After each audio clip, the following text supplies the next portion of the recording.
And finally, at number 1 with only 1,500 Goodreads ratings, we have...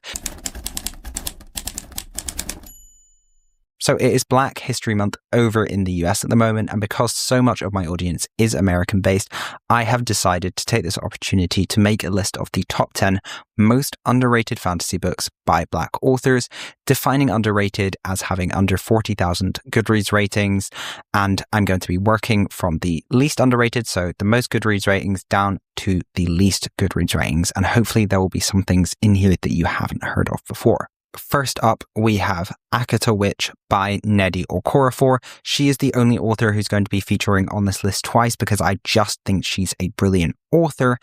And this, I think, is actually the weaker of her works, but it does have more ratings at 38,000 on Goodreads. This is a fantastic YA book about an albino from Nigeria who moves to America at a very young age and then moves back to Nigeria as she grows older. She really struggles to fit in. She explores the themes of identity quite considerably because we have this character who feels as though she fits into two places and simultaneously fits into neither. This is a brilliant starting point for Nnedi Okorafor's work, in my opinion, and a great introduction to the African futurism genre. For those of you unaware, African futurism differs from Afrofuturism in that it centers on the continent of Africa, whereas Afrofuturism talks about African voices, but in the Western world. I adore the setting in this. The magic is truly fantastic. And Sunny's character develops wonderfully over this first book and over the trilogy as a whole as she grows in confidence in her identity and who she is. Next up, with 35,000 ratings on Goodreads, we have P. Djeli Clark's A Master of Djinn. This is a fantastic standalone novel, although there are a few novellas and short story collections set in the same world that I would recommend reading before this if you want to truly enhance your experience with this book. However, it's by no means necessary, and they can also be read after.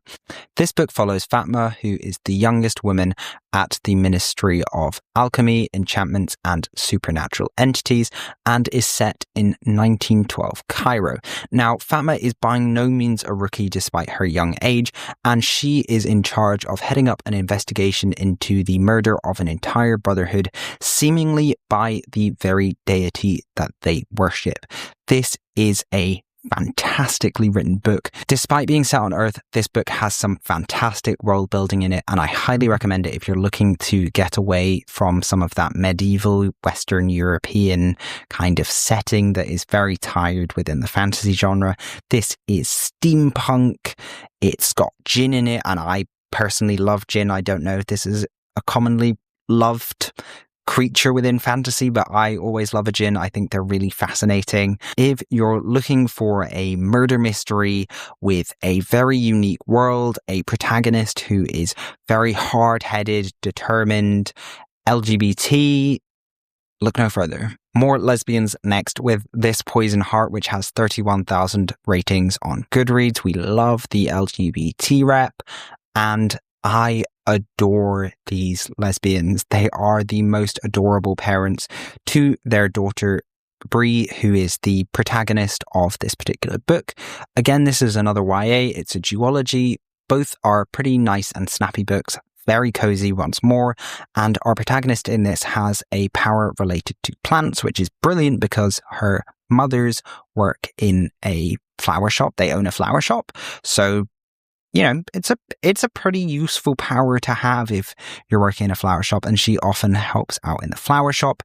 But then we have the classic dead aunt, I think, dies, and they move into this big mansion in the wilderness. This explores magic in a really interesting way, I would say, because what we often don't see with first world fantasy books with characters who have magic is them trying to control the magic in front of other people. I mean, she is pretty much unique within this book in her magical powers, and she has to try and control this and often loses control and has to explain weird things going on.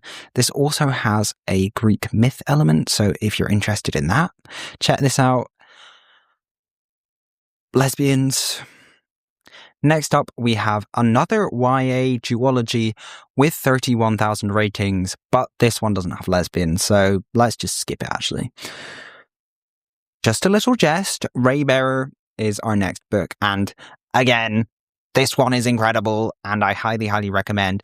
This is another example of YA going above and beyond what you would anticipate from the genre, really delving into the deeper themes in a way that's really interesting to read about, and that I really, really wish we saw more of in YA. So much YA is just rebranded romantasy, but Raybearer made me view YA in a new way. It made me excited to read YA again because it has so much depth to it, and it's by no means talking down to its reader in any way. I think it treats its reader as an adult, even if it is targeting a younger audience. This follows a young girl who wants to become the Raybearer of a prince. These Raybearers each play a different role in protecting the prince from various mortalities, so things like disease or fire, and while these Raybearers are alive, the prince is unable to die from these various different things. Furthermore, these Raybearers act as kind of a counsel to the prince, but our protagonist is sent to become the prince's Raybearer and also to kill the prince because the Raybearers are able to kill the prince, and in order to become a Raybearer, she must ensure that the prince falls in love with her and her in love with the prince. Once she becomes a Raybearer, she remains compelled to kill him, and you can see where things go from there. I'm hoping I described that right because it's been a while and I have a terrible memory. Next up, at number 6, we jump down to 18,000 ratings with The Death of the Author by Nnedi Okorafor. I did promise a second Nnedi Okorafor. This is a sci-fi book. It's adult. It is really, really brilliant, and I read it pretty recently, so hopefully I can remember a little bit more about it than the other books in this list. It follows a disabled Black author who has recently been fired from her job at a college, and she has this very high-achieving family who she doesn't really know how to break the news to. So instead, she goes and she writes something different from what she would typically write. She's generally a bit of a snob, quite frankly, but she writes a sci-fi book that is truly brilliant. This also has a book within a book element going on. It has a fantastic exploration of difficult family dynamics. It has very, very real feeling characters with real motivations. None of them are morally white. None of them are morally black. They all sit somewhere in that grey. They all have flaws that they work through. They feel very human. They jump off the page. This is a truly brilliant exploration of character that is beyond most other books within any genre. I think Nnedi Okorafor's ability to make the characters jump off the page in this book is just so impressive. Now, I know a lot of you were really worried there weren't enough lesbians in this list.